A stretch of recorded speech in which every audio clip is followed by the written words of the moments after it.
Ka jingelang jong ka kunhun menteri ke belalong ha ka arpenyo trek jeliau arah jar arpuar. Kalasi megarai ban penkelano ikurukom trekam jong ka MeECL. Balik isnat trekam jong ka.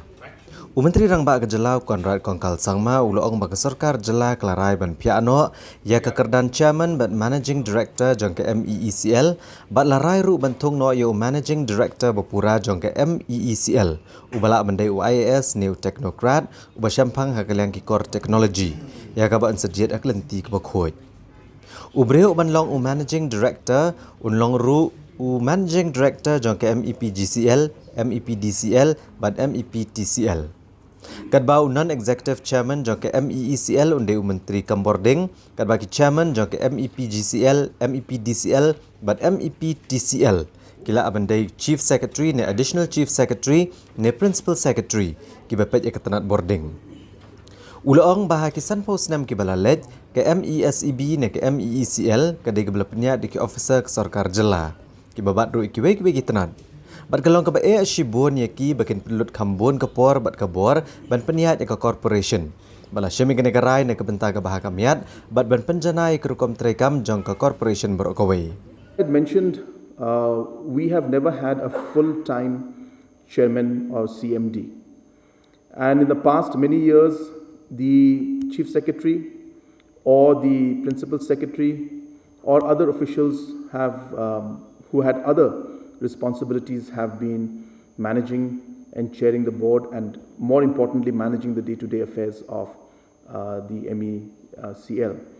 And hence we have seen that the kind of focus and attention that is required and the time that is required, sometimes due to multiple responsibilities, the concerned CMD was not able to give.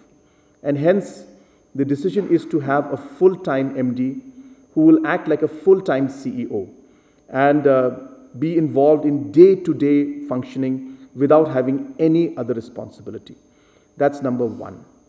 Number two is the option, which is of course going to be the first option for us, is to get a technocrat and a lateral entry into the system, which has never been discussed or thought of before. So we have decided that we need technocrats to run MeECL.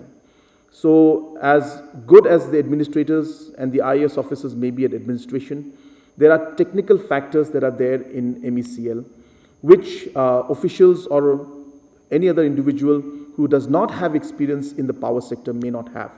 And hence a person with experience in the power sector and in running PSUs, similar PSUs in the past, would be preferable, and we feel strongly that they would do justice to the entire working of the MeECL. Now, what do we expect? We expect things to improve. Now, is it going to happen overnight? It's not. There are a lot of problems that are there. But we feel that with a more focused approach, with a more full-time approach, and with a more technically sound approach, we do feel that the overall functioning of MeECL will improve, and in the process, hopefully, in the long run, medium run, and to some extent in the short run also, we will see things improve in MeECL functioning.